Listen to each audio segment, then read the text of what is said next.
Sir, सबसे पहले हम जानना चाहेंगे कि जिस तरीके से पेपर लीक का मामला सामने आया है बीपीएससी शिक्षक भर्ती फेज 3 का, और इससे पहले भी कई पेपर लीक हो चुके हैं और इस मुद्दे को भी आप लगातार उठा रहे हैं। हम चाहेंगे सबसे पहले इस बारे में आप थोड़ी डिटेल दे दें हमारे दर्शकों को।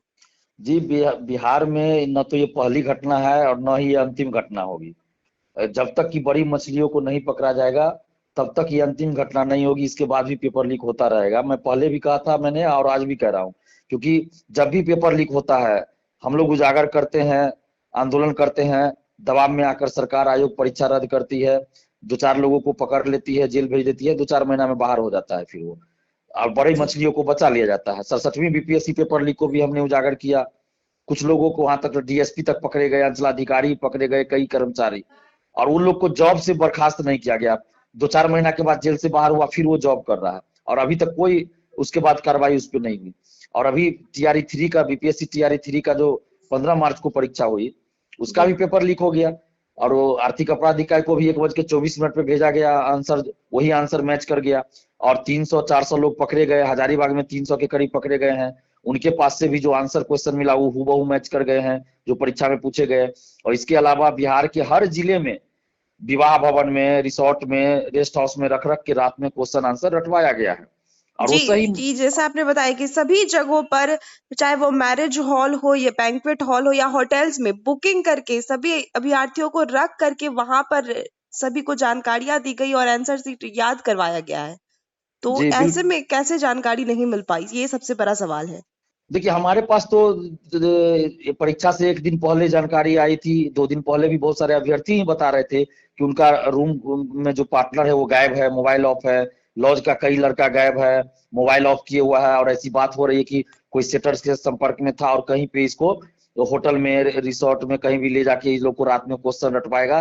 3-3 लाख रुपया, कहीं 4 लाख रुपया पहले लिया है, ओरिजिनल डॉक्यूमेंट्स रख लिया है, और परीक्षा में जब ये क्वेश्चन आंसर मिल जाएगा तब 10 से 12 लाख रुपया देना होगा, तब ओरिजिनल डॉक्यूमेंट्स वापस करेगा। तो ये सब हर जिला से हमारे पास अभ्यर्थियों का फोन आ रहा था, और इसकी सूचना हमने आर्थिक अपराध इकाई को भी दिया था, पटना पुलिस को भी दिया था, और उसके बाद इन लोगों ने भी कार्रवाई किया। तो हजारीबाग से इतने लोग पकड़े गए, जो उन लोगों को मिला भी, बहुत सारा उससे मिला है सबूत। तो ये तो बिहार के हर जिले में हो रहा था, लेकिन बीपीएससी को भी हमने सूचित किया था कि इस तरह की बातें चल रही है, जो आप लोग सतर्क रहिए। लेकिन दिक्कत यह है कि बीपीएससी ऑफिस के अंदर ही कुछ लोग हैं जो सेटर है, वो अधिकारी और कर्मचारी है नाम के लिए, वो असल में वो शिक्षा माफिया है, सेटर है। और ये जो अतुल प्रसाद जी जो रिटायर किए उसके बाद ये लोग एक्टिव हो गए जी। और उन लोगों ने ही पेपर लीक कराया है, अरबों रुपए का बिजनेस किया है। और एक रंजीत नाम का नाम आ रहा है, व्यक्ति का नाम आ रहा है। अच्छा। बहुत सारे लोग उसके बारे में पहले से हमको बता रहे थे कि बीपीएससी ऑफिस के अंदर है रंजीत नाम का, जो जेडी वुमेन्स कॉलेज के पास रहता है और वो सेटिंग में रहता है, पैसा लेके नौकरी देता है। तो यह अभ्यर्थियों ने हमें कई बार बताया है सर, 67वीं बीपीएससी के सर, जिस पेपर लीक तरीके के से जब समय। अभ्यर्थी पहले ही इसकी आशंका जता रहे थे, तो पहली पाली के बाद दूसरी पाली की परीक्षा फिर क्यों ली गई? पहली पाली के बाद ही इसे क्यों नहीं रोका गया? देखिए ईमानदार लोग रहेंगे तब ना। तो बीपीएससी में तो कोई अध्यक्ष नहीं थे, अस्थायी अध्यक्ष बनाया नहीं गया था, और पेपर लीक हो गया तो उसी दिन 15 तारीख की रात में अध्यक्ष की नियुक्ति की गई है। जी तो जी जी। तो कोई अध्यक्ष तो है नहीं, तो वहां पे कैसे चल रहा है बीपीएससी? भगवान भरोसे समझ लीजिए, राम भरोसे जो कहते हैं। और वहां पे जो शिक्षा माफिया बीपीएससी ऑफिस के अंदर है पहले से, वो लोग सक्रिय हो गए और हावी हो गए, क्योंकि उनको राजनीतिक संरक्षण प्राप्त है। बड़े बड़े आईएएस आईपीएस मिले हुए हैं, ये जो रंजीत है, अमरिंदर कुमार है, ये लोग का गैंग चलता है। बड़े बड़े आईएएस आईपीएस, बड़े बड़े नेता इन लोग के साथ है। तो ये लोग तो अपना दबंगई दिखा रहे थे बीपीएससी ऑफिस में जब अतुल प्रसाद चल गए तो, और उसके बाद इन लोगों ने अपनी मनमानी की। डर से कोई कुछ बोल नहीं रहा होगा, जो उसमें ईमानदार भी अधिकारी कर्मचारी होंगे वो डर से नहीं कुछ बोल रहे थे, चुपचाप थे अपना कि जो हो रहा है हो रहा है। और यही वजह है कि परीक्षा रद्द क्यों करेंगे? ये परीक्षा ईमानदार रहेंगे तब तो करेंगे। जी, तो ये लोग परीक्षा तो रद्द करने की बात जो है वो लगातार अब आ रही है। ये भी कहा जा रहा है कि ईयूयू ने जो साक्ष्य भी जो है वो आगे रख दिया है, तो इसके बाद तो परीक्षा रद्द हो जानी चाहिए। क्या लगता है आपको? परीक्षा तो रद्द करनी ही पड़ेगी। हमारे पास भी पुख्ता सबूत है, आर्थिक अपराध इकाई ने भी ये चीज कर दिया कि भाई पुख्ता सबूत मिल चुका है, प्रेस नोट उनका जारी हो चुका है, और वो रिपोर्ट शायद दे चुके हैं बीपीएससी को, और सरकार को भी दिए होंगे, जो भी उनकी प्रक्रिया होगी। तो परीक्षा तो रद्द करनी ही पड़ेगी, नहीं का सवाल कहां उठता। अगर नहीं परीक्षा रद्द की जाएगी तो बीपीएससी ऑफिस में हम लोग आंदोलन करेंगे, चुप नहीं बैठेंगे।